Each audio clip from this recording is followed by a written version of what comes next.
आता राहुल नार्वेकर उलट्या मारत आहे.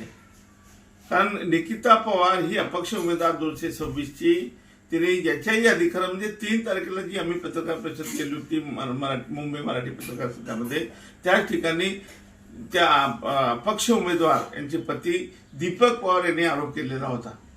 त्यानंतर आम्ही सातत्याने आरोप करतो. आम्ही कोर्टात सुद्धा हे सांगितलं की नार्वेकर हे कसे दबाव टाकत आहे आणि सगळ्यांना म्हणजे अपक्ष उमेदवारांना इतरांना हे उमेदवारी काढून घेतली पाहिजे आणि त्यांचा भाऊ जो निर्विवाद म्हणजे ज्याला आपण ते निवडून आला पाहिजे हा त्यांचा सातत्याने प्रयत्न राहिलेला आहे.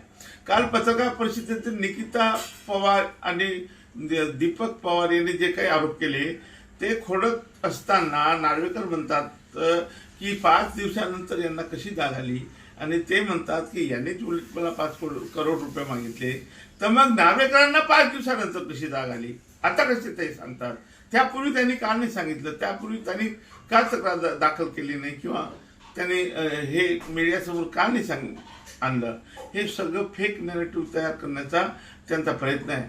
मी तर त्या बहादूर पुरीला म्हणजे खरोखर त्याची हिमतीची दाद द्यायला पाहिजे आणि जनतेने त्याच्या पाठीशी उभं राहिलं पाहिजे आणि जनताने ही निवडणूक हातात घेतली पाहिजे अशी परिस्थिती आहे.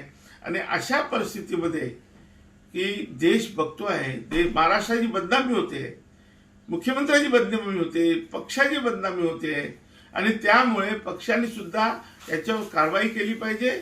आणि जे गगराणी साहेब आहे आयुक्त आणि राज्य निवडणूक आयोगाचे आयुक्त वाघमारे साहेब यांची जबाबदारी आहे.